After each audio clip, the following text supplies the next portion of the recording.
Yes, yes, yes, yes, yes.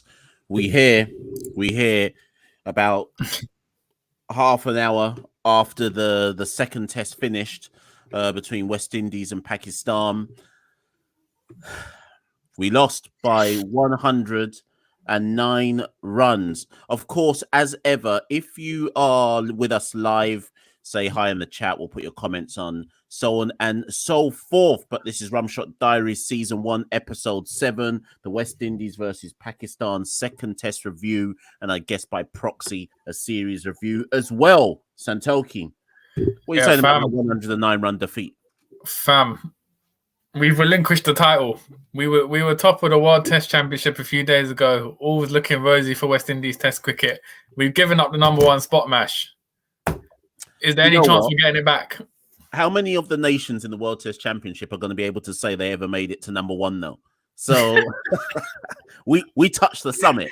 England are never going to touch the summit. We touched the summit. You know what? Yeah, this second test is pretty much what most people thought the series would be like in terms of we got dominated. Both innings, didn't really put on much, lost comprehensively. Pakistan declared in both innings, which is mad in itself. But we still came out of it 1-1. We didn't lose the series. So in some ways, I'm disappointed with the performance overall in this test. But when you look at it, we've come out of it with a series draw against the Pakistan side who we lost to 4 years ago. So not all bad, to be honest. You can put a positive spin on things.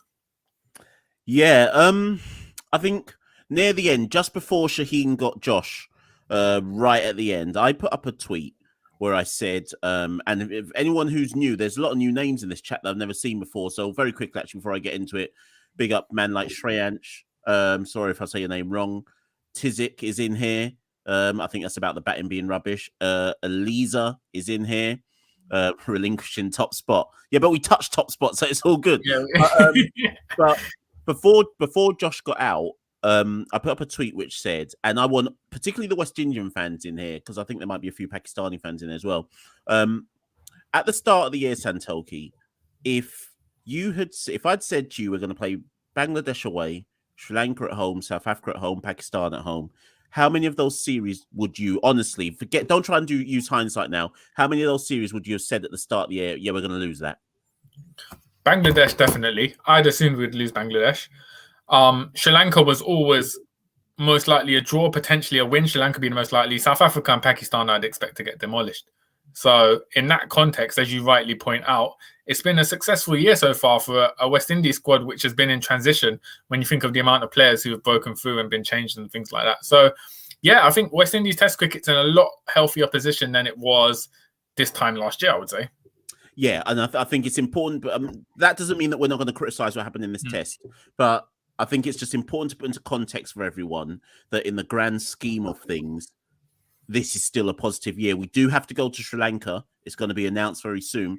We do have to go to Sri Lanka after the T20 World Cup, and that might not be as positive. But the point is, it's been a relatively positive year thus far. But let's get into the test. And again, there's so many comments. Thank you for everyone who's jumping in the chat. Before Santoki and I break down that test, let's take one of the comments maybe and start from there. Contact says, before the series has said 1-1. Yep, so it's ending 1-1, so it feels good overall. Mr. Lover, and maybe we should start here, Santoki. I am so disappointed in the batting. And then Mr. Lover calls every single name. But you know what? Before we get into the batting, actually, Santoki, at one point in this test match, we were actually on top. When they were 2 for 3,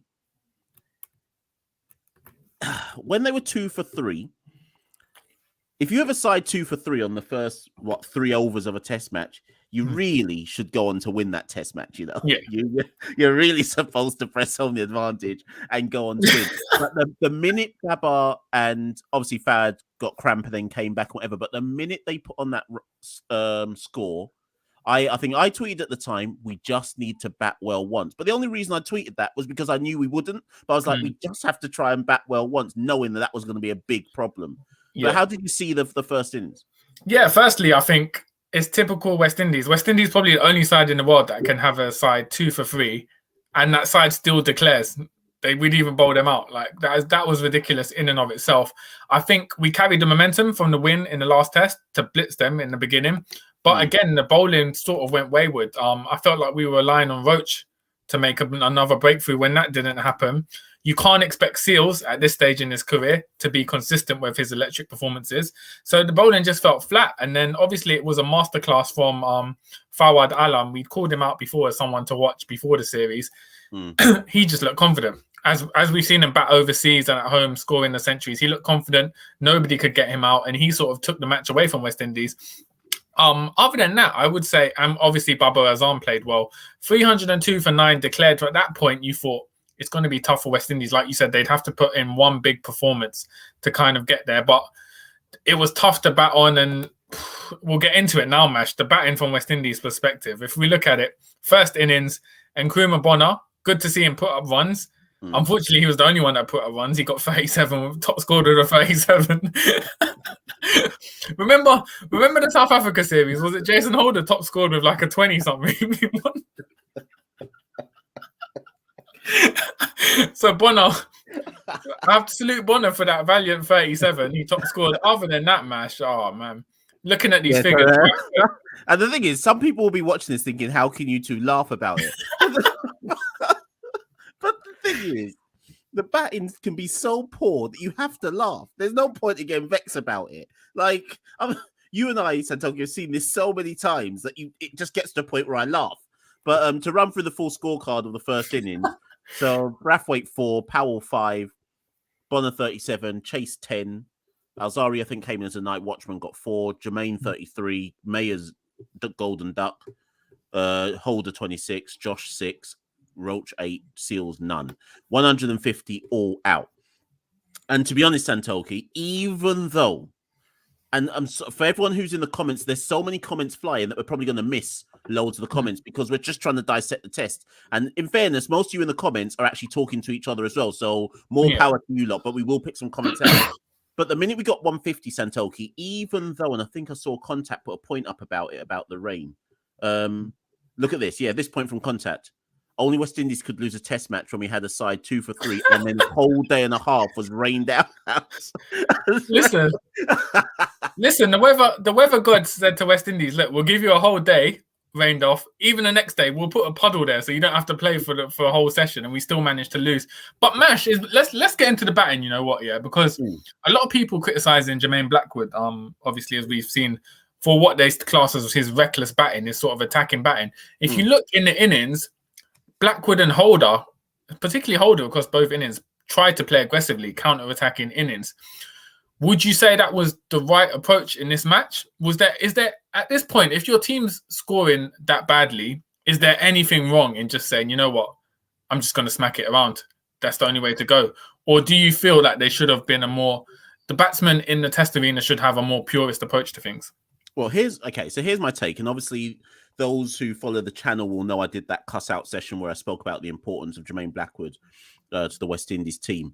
The reality for me is this. The West Indies top 6 do not have a good enough test match technique or test match temperament to survive high-quality bowling. And we saw it versus South Africa. So when we knew we were playing Pakistan, we didn't expect to see much different. We knew that the same kind of flaws would come to the fore versus Pakistan. So the reason I've always supported Jermaine Blackwood and his style of batting is because more often than not, when Jermaine comes in, we're under pressure. Now, the way cricket purists respond to that is he's got to play a lot tighter. He's got to pick his shots more carefully. Yes, he does. But at the same time, our batsmen tend to be like rabbit in the headlights, where it's just one man out, next man out, next man out. And Jermaine's attitude is very much like, I am not allowing you, the bowler, to put me under pressure. I am going to counter-attack. And to be honest, given how brittle our batting lineup is, I actually don't mind it. Because, yes, he's probably going to get out sooner than he should, but it stops the procession. It stops the procession of wickets when we have somebody who can put pressure back on the opposition bowlers. But the issue is bigger than Jermaine Blackwood, because the problem for me is there aren't enough batsmen. We saw it in Bangladesh briefly, and in fairness, at home versus Sri Lanka in a few innings, there aren't enough batsmen in the West Indies side who hold their hand up at the same time. That's the essential issue. Yeah. Fam, you know what I'm just laughing about looking through that scorecard? Like, Alzheimer Joseph was batting twice in one day. He was batting in the first innings. Beginning of day 4, end of day 4, my man was out for the second innings again. What can you take for this? We're out here saying Bonner gave a valiant performance with his 37. Alzheimer Joseph had to come out and bat twice in one day. We had a day rained off. We had the side 2 for 3, and they still declared. Listen, like, you honestly can't. In the whole test match, none of our batsmen made a 50. No one. You know what? Holder must have realised it. I reckon Holder realised it. That's why he was swinging for sixes in that. Just towards the end of that second innings, he must have thought, you know what? Someone's got to put up a 50 here. No one put up a 50, huh? Hold on. Where's that comment? Tom says, don't call them cricket purists. There's nothing pure about bashing aggressive batting. Yeah. Sorry, just talking on the 50. Sorry, my train of thought went there a minute. No one got a 50. I mean, obviously in the second innings we got 219. But you, just before we went on air, Santoki, you said to me we could have won that test match. Explain why you're saying that. Because if you look at over, obviously Pakistan declared they dangled it a chaseable target 329. We lost by 109 runs with no one scoring a 50, and it being an abysmal batting performance. If someone had stepped up, if a Blackwood or a Holder, if Holder was there, if Holder had pushed on, maybe if someone had got a big score, we would have won the match. If someone, as you said, if 2 batsmen had put in competent performances, we could have chased that, because there were points at the beginning of today where Pakistan, you felt, were under pressure. When Brathwaite was there as well, in particular. So I felt, considering it was a dreadful batting performance, to only lose by 100 runs when the chase was 329 means if you had 2 batsmen who put in a competent or decent performance, we could have chased that. So obviously, I'm not saying like we should feel hard done by that we lost, but I'm just saying, in the context of the match, to only lose by 109 runs with such a dreadful batting performances means we've missed out an opportunity to sort of, for someone, 1 or 2 players to step up and get that chase, particularly when you think in recent years how we become noted for putting these big chases together. But yeah, on the batting lineup, Mash, it's hard to take. I would say there's been no positives really. If you think about it, no one's really progressed from the series in South Africa. No, well, okay. Well, actually, do you know what? Let me statistically. So for those who are wondering, so these are the stats from the Test series. They are better than South Africa, because in South Africa we only had 2 50s that series. This one we've got 3. We nearly got a century from Brathwaite, and in the South Africa series, the highest average was it 22. The highest average was 25. Right? Was that Blackwood? No, that was Chase. But in this series, we've had 3 players average over 30. So I'm just going to give those stats. So Holder averaged 37 with the bat, Brathwaite 36, Blackwood 34, and then everybody else was a mess. To put the rest of the batting in perspective, Kimar Roach was next with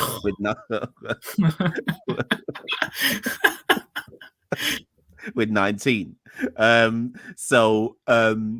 And then obviously the ball, it was another series dominated by the ball. And I think, to be honest, people need to be realistic. Once I saw what happened in the first test at Sabina, I knew we weren't making much runs in the second test. From the minute I saw how it ended in the first test, I was like, you expect this West Indies batting lineup to make a big score? Come on. And that's where I do criticize some of the fans. I know you want them to do well, and I know you've got high expectations, but I actually think, Santoki, that some of the fans of West Indies aren't realistic about our batting. To me, if we bat 4 times in a series, I'm expecting us to bat well once only. Yeah. And even then, I wouldn't be surprised if it was none. Yeah. And that's, to me, that's in keeping with the norm of what our batting lineup is like. But the way the fans react and how up and down the fans are with the batting, some of the fans react as if they expect a miracle from them every single innings. Whereas I'm like, boy, if we get 1 good batting performance in a series, we've done well. That's it. That's the reality. Look at our batsmen. Just look at our top 6. None of them, maybe Brathwaite, none of them have a history of consistent performance. Yeah. I think you've hit the nail on the head there. The word is consistent. It's obviously the mentality going on, but as well, as you said, it's a 1 in 4 at the moment. You wouldn't expect West Indies to put up big scores in 2 tests just based on recent history. They just seem incapable of it. But we're getting a lot of questions, Mash, and it's something you addressed on social media. Jason Holder, What's the reasoning that's been given as to why he doesn't bat higher? A lot of people are saying he should be in the top 5, top 6 with his performances, Mash. But you said you've spoken to him recently about this. Yeah, so every time Jason Holder comes out to bat, this is what people see. They see Jason Holder and they go, wow, this batsman's really compact. He's got the best technique out of the West Indies batsmen. He's probably technique. I'd say if it comes down to technique, he's our best batsman, right? He looks like the one who knows best how to construct an innings. Craig has got the best test match temperament, but Jason is the best batsman if you're talking in the kind of looking at him as a batsman. This was put to Jason at some point in the South Africa series. I can't remember if it was at the end or if in between the 2 test series. And we asked him and we said, Jason, you constantly are able to make runs, even though you're batting at 7. Why don't you move into the top 6, top 5, whatever? And Jason's exact response was, yes, this has been discussed before. And there have been a few occasions where I have batted 6 where we've played the extra bowler. But he says, unless the makeup of the West Indies side always has that extra bowler in, to take off some of the responsibility for Jason to bowl, then he can't bat in the top 6. So for those who don't understand what I mean, if Jason would bat 6, maybe Josh, whoever the wicketkeeper is, at 7, then you'd have, like, just argument's sake, Jamar Holder, Kimar Roach, Jaden Seals, spinner, right? So that would basically be this before we talk about Carl Mayers, who would get dropped in that situation, I guess. So that would be basically 5 or 6 batsmen. But then Jason's point was, historically and traditionally, I am used a lot more than a number 6 batsman who bowls a bit. So he says, yes, you can put me at 6, but whoever is captain of the West Indies, even if it's myself, would call on me to bowl more than you'd expect a number 6 batsman to bowl. So he said, in that context, you can't ask me to be a frontline bowler and consistently ask me to come and bat in the top 6 as well. It wouldn't work over the long run. Yes, and this is a problem, Santoki. If we had some actual batsmen who could make runs, then he could bat 6 because he would be coming in facing a new ball. I was going to say, if you look at this test as an example, he bowled 23 overs in the first innings, right? If he was to bat at number 5, he would have come in the 21st over. He wouldn't have any time to recuperate. It wouldn't be beneficial to his long-term health to bowl that many overs and then suddenly come in to bat so short. So as you said, it all links to the batting. You can't have it both ways with Jason Holder. You can't expect him to bowl the workload of a full-time bowler like a 10 or 11 and then expect him to bat as well at number 5 or 6. It's just not sustainable in that position. So there's logic behind that. And Mash, I think before we move on, I guess we've got to credit Pakistan as well because firstly, Shaheen Afridi, I think that was on a level with what we saw with Norkia and Rabada, just destroyed us with pace. Just world class from him, 10 wickets in this test. And also, I think the fact that they forced a result, considering day 2 was completely washed out, their second innings, they put up nearly 7 runs and over. They basically went into T20 mode. Yeah. And it was an aggressive declaration because a lot of people were saying 3-2-9, is that too low? Obviously, Baba Azam went for it. He dangled the carrot in front of us, but it gave them enough time to force the result. So in terms of captaincy, it was an aggressive captaincy to move to get the result. I guess they knew fully well, going back to Pakistan, they couldn't go back with a series loss. It'd be an embarrassment for them. Yeah, it would have been. Even if they go back to Pakistan. I don't know if Stani Army or any of the Pakistani fans are on here at the moment, but it would have been an embarrassment because after South Africa, remember, South Africa whooped us. We weren't ever competitive, really and truly, versus South Africa. So my whole take was, if you're Pakistan and you see South Africa, who Pakistan had just beaten easily, and you see South Africa beat us 2-0, and then you come to the West Indies and lose, come on, man. No, Pakistan would have been expecting to win, and they should have won. In fairness, they should have won 2-0. They should never have allowed us to win that first test. But the reality is 1-1, whatever, I think we'll be the more pleased out of the two at actually winning a test match. There was a comment from, I think it was Chris. Here we go. I think this is just important. I think this context from Chris is important. He says, context is important also. Our batting was awful, yes, but South Africa and Pakistan also struggled on our pitches. And I think that's true. Across those 2 test series, Santoki, the ball did dominate both, but the difference is we have the weaker batting lineup out of those. Look at this guy, Santoki. Well, I'm going to pull some up in a minute. Right. So yeah, we have the weaker batting lineup out of those three sides. So that's the main difference. Yeah. Oh my god. Oh Jesus. Oh my god. I beg. Listen, I don't know what vitamins you've been taking at this clinic, you know. You might need to change them because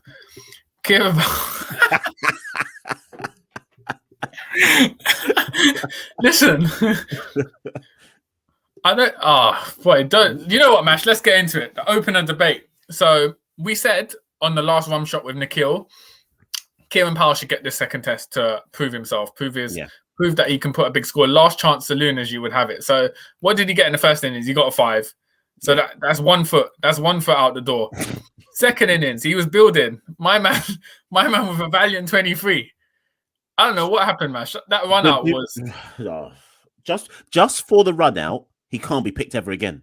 That's it. And rightly or wrongly, because the run out was schoolboy cricket, he must know that himself. He can't be picked again. He can't. So I'm not even wasting time. And actually, Contact's right. Up until I'm going to put Contact's point up. Up until he got run out, he looked good. He was actually he was looking all right. Yeah. He was looking like, boy, I need a 50 so I can elongate my time in the side. And I thought he was actually going to get one, but whatever. Run out. So there's no point in discussing, does he go to Sri Lanka? No, he shouldn't. So really the question is this, and I'm going to give you 4 options, Santoki. These are the 4 that I put on our Twitter feed earlier today, right? These are the 4 options that exist to us to open in Sri Lanka, right? Evan Lewis. And before everyone says to me he's not an option, I know he's not. But what I mean is West Indies selectors could think outside the box, sit him down and say, you're coming to Sri Lanka straight after the T20 World Cup. Even if they did, I suspect Evan Lewis would say no. But the point is Evan Lewis. Shai Hope arts in some middle order batsman to open. I don't know who that would be, but someone. Or plot twist, Santoki, going into first-class cricket and just dragging someone like Tej Chandapal and saying, you're coming to Sri Lanka. I know they've not played any cricket, but at this juncture, the people who are playing cricket can't play cricket anyway. So listen, you know what? West Indies is so mad, yeah? I can imagine them thinking, Kieran Powell's played domestic cricket in Sri Lanka, you know, give him one more shot. One more shot in Sri Lanka. But I think, realistically, I think they'll go with Hope. It's a conservative choice, but I think anything else, as you said, would be far-fetched. I think Evan Lewis would be great, but there's a lot of things that need to go our way for that to happen. One, I know he said on our podcast he would love to play Test cricket, but it's whether he thinks it's worth it, whether the selectors think it's viable to have him in. We've been saying on social media at this point, first-class system, obviously we're picking players to come in.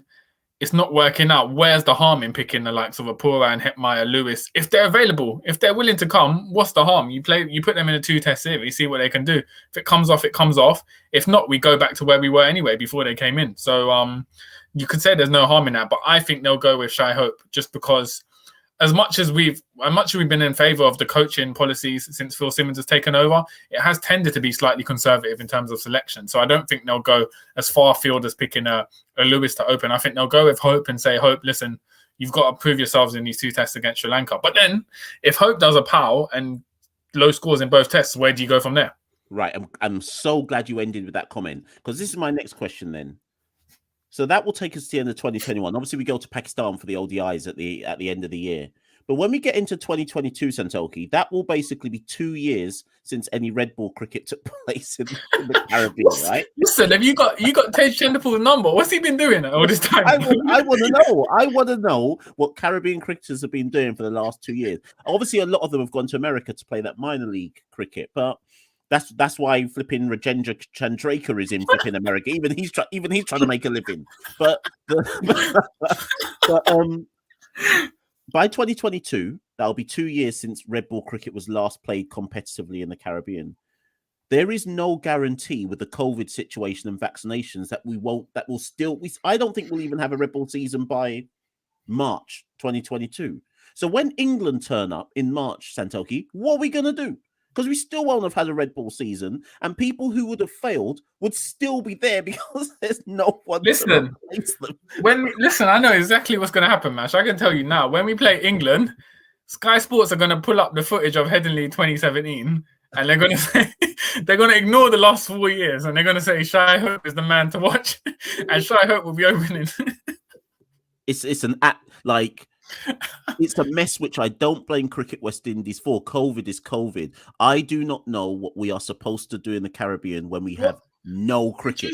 Did you see the interview with Johnny Grave where he was saying it was disappointing that only the Windward Islands were doing best first and best? Because I think every island had said they were going to arrange a tournament, and you know what they thought? No, this is kind of long at the moment. And that is why when I was in the press conference with Phil was cussing because he was like, loads of them have come back from their territories and they haven't done anything. And at the time when Phil said it, I was like, no one's like done any working out. But what Phil meant was no one had played any of none of them had played any of the 4-day games because in each island the medical officers had said, nah, cricket ain't running. So everyone turned up for this Pakistan camp having done nothing. Yeah, nothing between South Africa and Pakistan. I think from my perspective, the person who's got to return is Darren Barvo for the Sri Lanka series.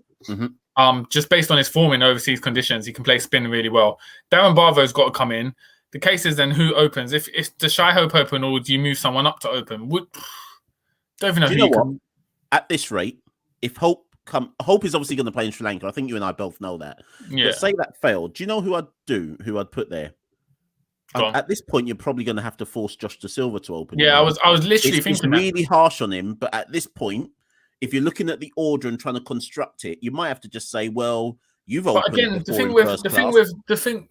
So my theory would be, if Josh De Silva's going to open, he can't wicket keep. It's too much, I think. You can't wicket keep for a match and then come straight into opening. Good point. So he'd play as a pure batsman, is what he's. So I'd put him as a pure batsman and get Dowich back in as a wicket keeper if Dowich is available and can play. Well, Dowich is now playing cricket again because he's playing that minor league cricket as well. So at least Dowich is now starting to play some kind of cricket again. And the Barbados Cricket Association have sanctioned like league cricket to take place. So he must be going back to Barbados to do something. So I would immediately, that means you have to include Dowich in whatever the next best versus best. Because the thing is, if you think about it, Dowich never got dropped on form. He just went home. No, he just went home. He said, "I just went home." And we ain't seen him since. So technically, like he's entitled to come back into the squad. If you think about it, he's not done anything to work his way out. He hadn't. He averaged like 20 odd in England, but before that, he was pretty much our best batsman. So he actually had never done anything wrong. So technically, if he's playing cricket and he shows his back, then he's back. But anyway, so that's Powell. We know that Powell's going to get dropped. But here's the thing now, Santoki. This is what I throw to you. So Bonner in this series got 5 duck. What did he get in the first innings in this? 37 and then 10. So he's had a bit of a horror series. He got 2. He got 2 in the last one. 2. Okay, so he had a horror series. Sorry, let me just get up. Bonner averaged 11. Ruston Chase got 21, 22, 10, I think. What did he get in that first innings? 10 and then duck. He averaged 13. Blackwood averaged. We can leave Blackwood out. We know Blackwood's playing. He's done enough to get time extension, so I'm not even talking about Blackwood. Yeah. And then you got Carl Mayers, who got duck, 32, and he averaged 8. Yeah. So 3 of our top 6 averaged 13, 11, and 8. Realistically, Santoki. Okay, between you and me and everybody who's obviously watching this, Chase is out. I don't care. He's out. Don't care. Chase out my team. Chase is only in our side because he offers bowling, right? Yeah. I agreed with Chase coming back in because he made runs in those best versus best games. And I accepted that, well, if you make runs in those best versus best games, we've got no other cricket going on. So I guess you've got to come in. But because whenever Chase comes in, it basically means Rakeem Cornwall has to come out. At this juncture, I reckon Rakeem Cornwall could do the exact same thing that Chase does, and he'd bowl better. So Chase out my team. I don't care. Chase out my team. He's out my team. What are you saying, Santoki? He's in your team? You know what? He's not in my team, but I can see why he would be in the team in Sri Lanka, just because, like you said, the bowling. Other than the bowling, though, like it's a tricky one, though. at that point, do you not just have 2 full-time spinners if you need them in Sri Lanka? If that's what you're picking him from, because I'd rather have a Cornwall and a Pamal or Warwican playing rather than having a Cornwall and a Chase just because for Chase's bowling if he's not offering anything with the bat. If Chase didn't bowl, would you pick him? No. And that's my point. So then my question is his bowling good enough to justify picking him? And at this point in time, if I defend him, he's only just come back. So argument would say, well, he topped the averages versus South Africa, 25, and now he's averaged 13. But my thing is, over the piece, and I tweeted it earlier, over his last 22 innings for the West Indies, he's got 2 50s. He's in his last 6 series, his highest average in those 6 series is 25. His test match average has dropped from 33, which is bad anyway, down to 28. Someone with an average of 28 is batting number 4 for the West Indies. Do you not? Powell's opening with an average of 26. Come on, man. You know what's mad, Mash? You know what's mad? So as you were talking, I pulled up the scorecards for when we played Sri Lanka 6 years ago in 2015. Our top 3 in Sri Lanka were Brathwaite, Hope, Bravo. So it's basically going to be the same thing 6 years later. Somehow Hope has managed to sustain a 6-year career of one performance. There's a point from Chatil here. Where is it? And he's right. These best versus best games allow non-performing players to come back. But do you know what that shows? Chatil's actually onto something here, because Chatil's, I don't know if this is the deeper point that Chatil's making, but if you're who's been the best players in these best versus best games? Shea Hope, Roston, Chase. But they're the ones who don't play well when they play for us. Oh my God. Listen, but I think the best versus best gives everyone false expectations, because people were going on like Shamar Brooks is the new Lara because he hit a big score in the last best versus best game. I don't think you can take them as a gauge to like. Now they're fraud. I've decided they're fraudulent. I'm not paying any more attention to them. But also, what's interesting, when we last went to Sri Lanka, Blackwood hit a 92. Darren Bravo was the top scorer. So I think there are batsmen who have experience in Sri Lanka. So it'll be an interesting series. But I can just see them playing Hope as opener, as we both said, and I can see them sneaking Chasing again just because of his bowling ability. Okay, so then here's the problem: what are you doing with Bonner and Mayers? Good point. One of them might take a drop, you know. That's what I'm saying. Come Sri Lanka, someone's got to hold a drop. They can't just all still play. I mean, I'm going to ask Phil. There's probably a press conference tomorrow with Phil. So I'll ask Phil and I'll just be like, so what? I'm going to be like, Phil, what? We're just going with the same squad to Sri Lanka. Like, what are we going to do? Because there's no cricket anyway. So what are we going to do? Just go with the same man? You lot who are in the comments, because there's quite a lot of you in the comments, just give me one word answers. If you've got Chase, Bonner, Mayers, are you lot saying to me that the same top 6 must go to Sri Lanka then? And that obviously Hope is going to come in for Powell, so don't talk to me about Hope. Are we saying that there's no other changes for Sri Lanka? I don't understand. We can't still have the same top 6, surely not. So Mr. Lover says Bonner out, Brooks in. Reefer in? Reefer, big up Reefer, man. I ain't heard that name in a while, you know. Mr. Lover must be Bayesian, you know. James Allen says no Chase. Come on, you lot throw this in the comments. I want to see who you lot think, because we think that we might end up with the same top 6, you know, batting in Sri Lanka. I would like to see Darren Bravo get in there somewhere, but I don't know. He has to. I mean, I don't know who he's coming in for. Unless he still cites the bubble fatigue. Could see him, but if he's available, he has to be in that number 3. We got Bravo in. The only reason I don't see Bravo doing it is that will Bravo want to go from CPL straight to Sri Lanka? That's the thing. I mean, and I'm looking. Do you know what? And here's the other thing people haven't considered: Jason Holder is going to go straight from this to CPL to IPL to Sri Lanka. Is he even going to go? Are they going to take Jason Holder to Sri Lanka? He might say, boy, I need a rest, you know? You know what? They might not take Holder, because if you're not going to need that much pace in Sri Lanka, they might, like similar to when England goes to Sri Lanka and they don't take either Broad or Anderson, for instance, they might do that with Holder. Just might have him have a rest and then save him up for the England series coming at the beginning of next year. Because at that point, if you've got Roach and Seals playing, and Matt Gabriel might be back, you could argue it's detrimental for Holder to go in terms of mental fatigue going from bubble to bubble, playing in the series one. Yeah, I think it would be harsh to say to Jason. Remember, because he played in the LDI series versus Australia as well. Yeah. And the T20s versus he basically, since he came back from his rest, he ain't had a rest again. Yeah. But check this. This is your guy here. One sec. Chase should be dropped. No, sorry, it wasn't that one. Sorry. Actually, I've got the wrong one. Here it is. Chase out, Hetmeyer in. Yeah, big up Demo, man. Listen, if Hetmeyer says he's available, why aren't you playing Hetmeyer? So let's look at this realistically, right? Let's say West Indies think outside the box, right?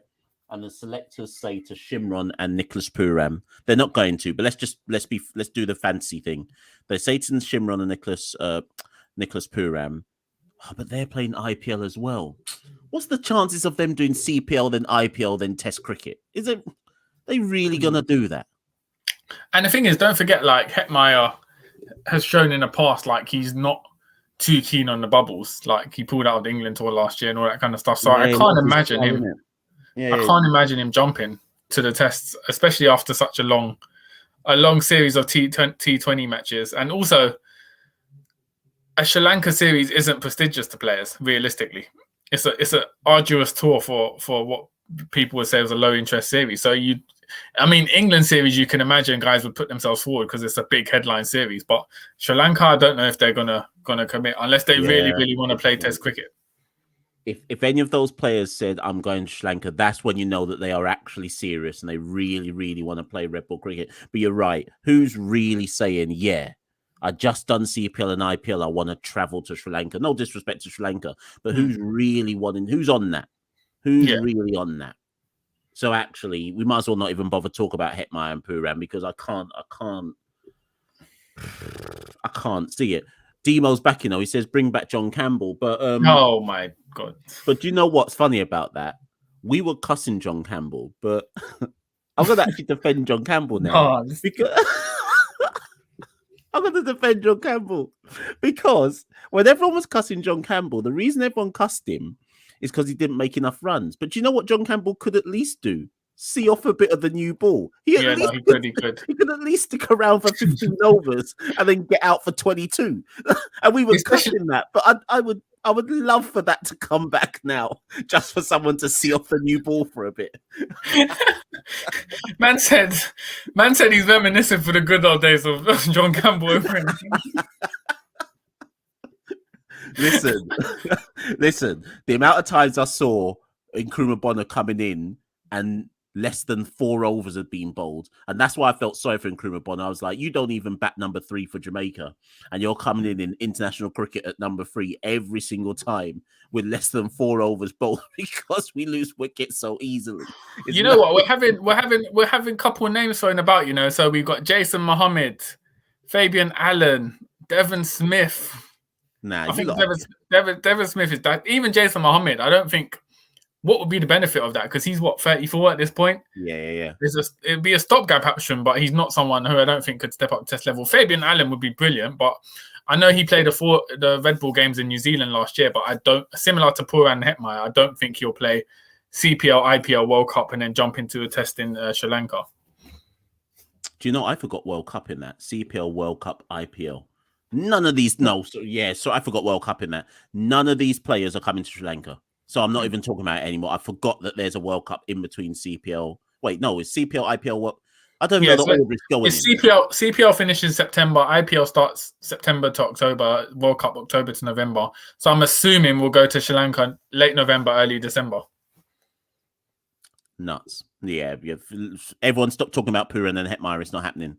It's really not happening. As much as we're saying this is a shambles of a batting lineup, I can't see that many changes other than Bravo coming in and Hope coming in for Powell, and Bravo coming in for potentially Bonner or Chase, I guess, or Mayers.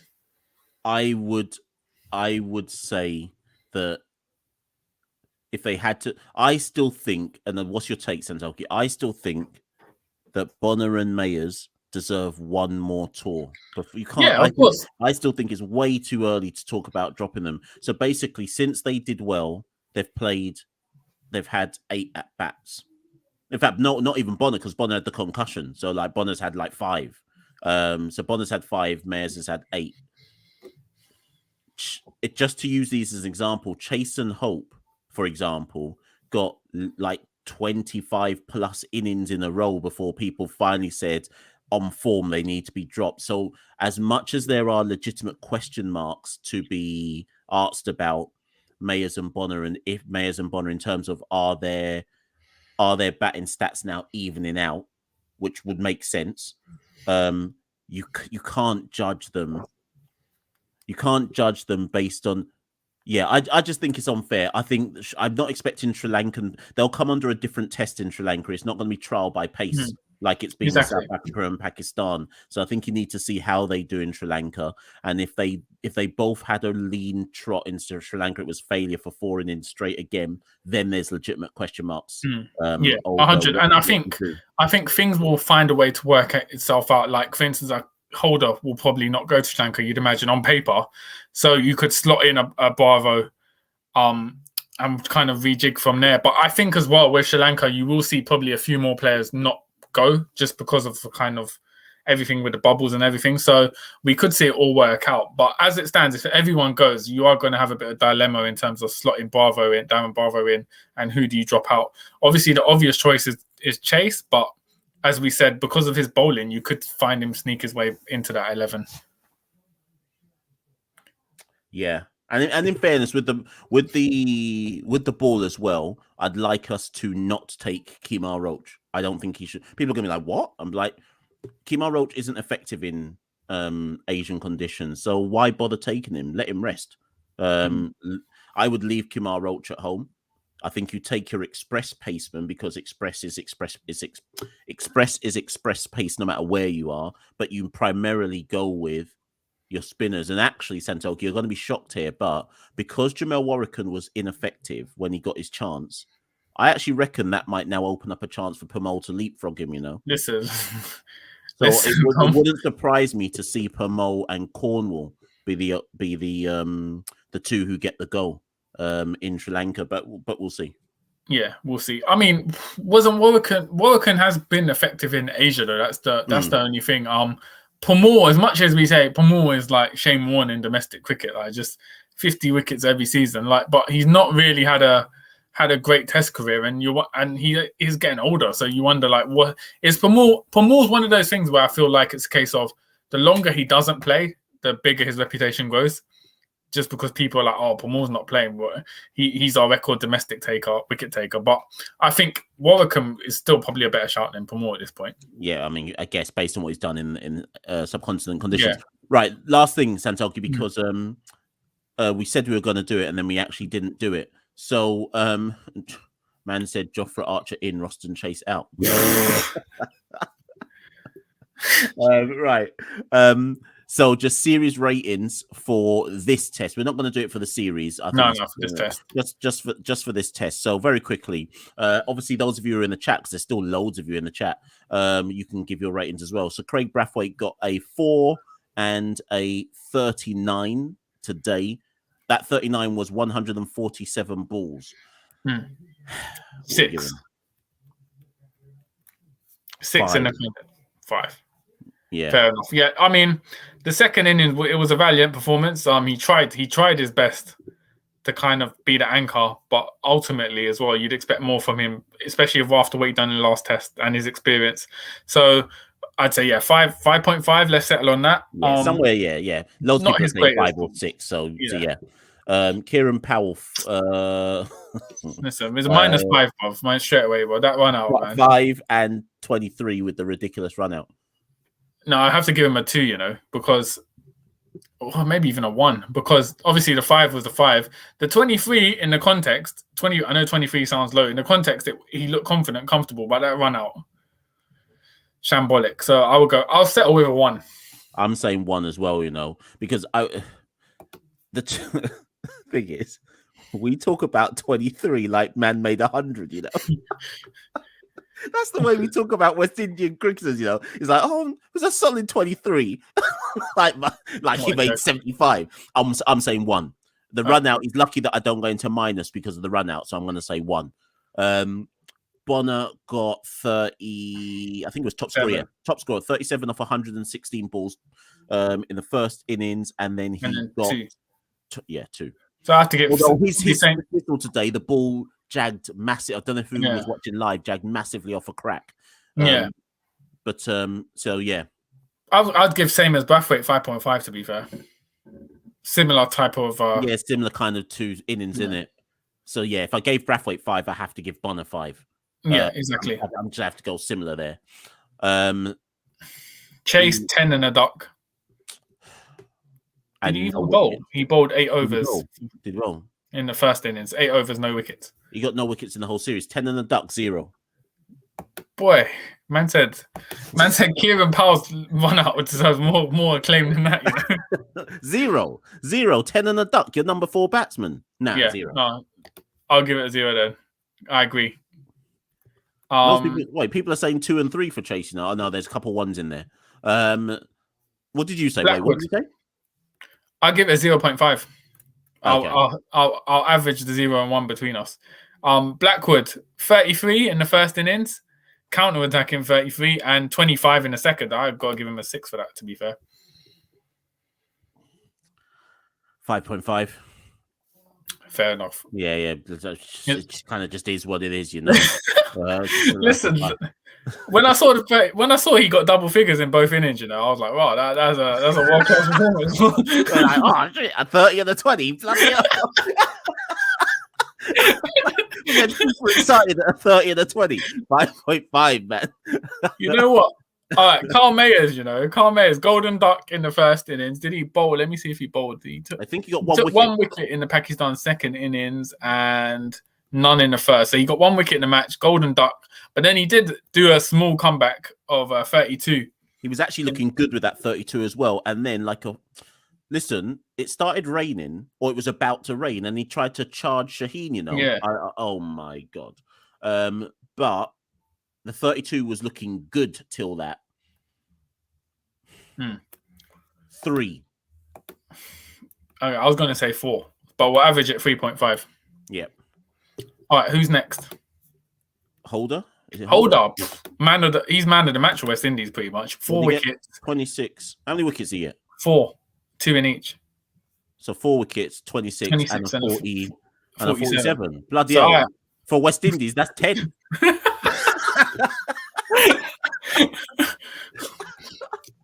Yeah, I was... yeah. No, okay. What is it realistic? No, just 4 wickets though. I was going to say 8. You know, in the context, in the context, and obviously, if you say to someone you got 4 wickets and you hit 26 and 47, most people are like, okay, that's decent. But in the context of his innings, I give it 8 in this match. Yeah, in the context of the whole West Indian performance, it's a 10. But in the context of this innings, normal scoring, it's like an 8.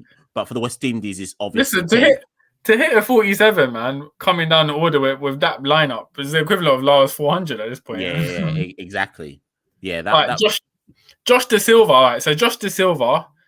Obviously, we're going to get a lot of people saying that he's our boy, so we're biased. But if you look at Josh De Silva, he did 6 and 15, catches, you know.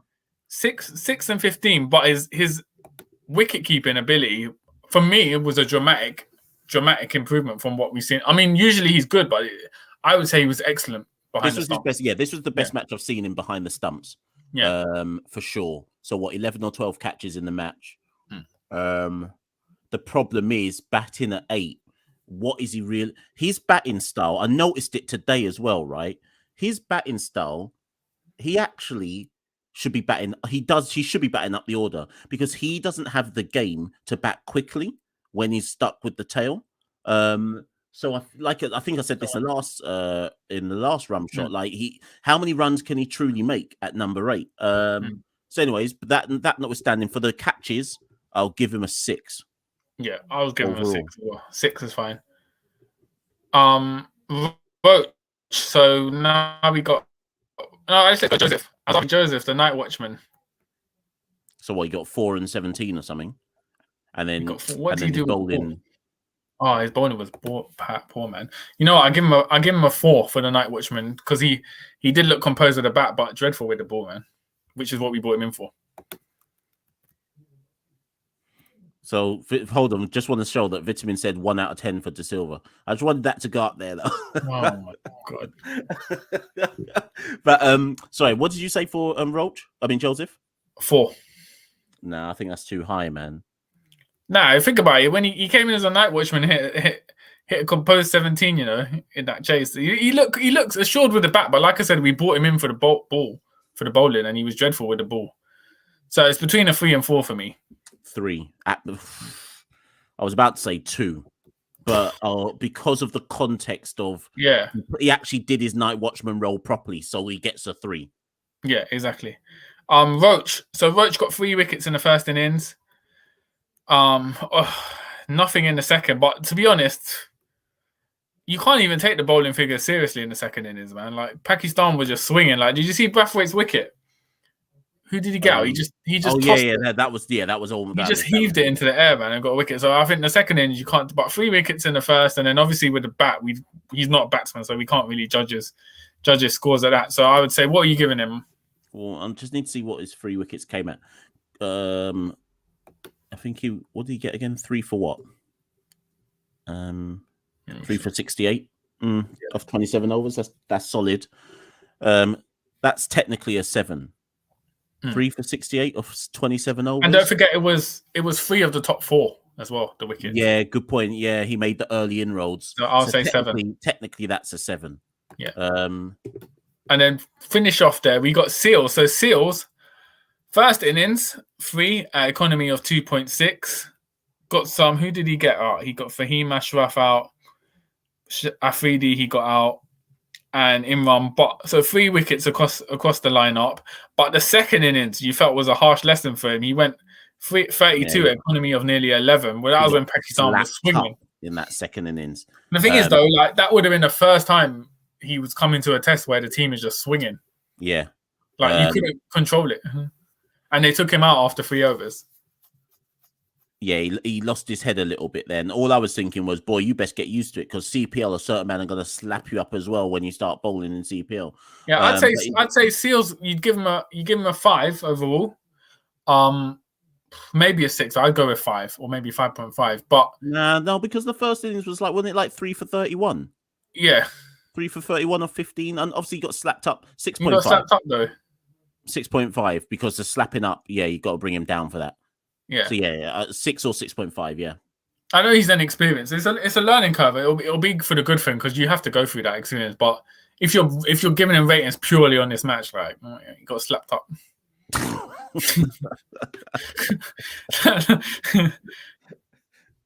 Wait, what's Chatil saying? Less than De Silva for Seals? No, didn't we just say 6.5? Yeah, Silva we get De Silva we gave 7. I never gave him 7. What did we give De Silva? I said 6 for his keeping and then never said nothing about his batting. I just left it like that. All right, guys. So yeah, I guess that sort of. Look at that. Santoki's frozen. So let me try wrap this one up. So yeah, that's the player ratings, people. In terms of what we're thinking about that series. Like I say, when push comes to shove, in terms of the context of the series, I think most West Indian fans on here would have, if we'd offered you 1-1, I think Santoki, you froze. If we'd offered you 1-1 before this series, I think true West Indian fans would have accepted that and gone, we're going to win a test. Bloody hell. Yeah. So all things being considered, I think we have to see this as somewhat of a positive test series. The batting is still a major concern, but we still managed to win a test match out of it. So there is no way I would turn my nose up at a 1-1. Exactly. And like we say, Sri Lanka is coming up after the World Cup, but before the World Cup, just a very, very brief one. Obviously CPL kicks off in 2 days. I don't know who you all support in this chat, but obviously Santoki's got the Amazon Warriors. I've got Jamaica because I have to, but obviously I've got also Trinidad at the same time. So, guys. So for those of you asking, we'll probably try and get some rum shots done later in the tournament, but we'll see. We'll let everyone know. Most of you guys here, your names are familiar from social media, so you'll see us tweet about it. But yeah, I think Ajmas said you would take 1-1 before the series begun. We move forward to the Sri Lanka series, but before them, CPL and then the T20 World Cup. So we don't need to worry about the brittle batting lineup in the tests for a while now. We can focus on the good stuff, the T20s, the glory for West Indies. So guys, thank you so much for everyone that's joined us. We had an amazing turnout today, and we'll catch you guys soon for CPL, where it's every man for himself. Jamaica getting licked down, Mashel's flags getting slapped up. I can't even defend myself. Mashel's burning that hat, you know. It's no West Indies out here. It's every island for itself out here. Yeah, I'm going to start putting on my Jamaica do-rag for all the TPL ones. But anyway, guys, thank you. Easy. Everyone have a good night, yeah? See ya. Sweet. Peace.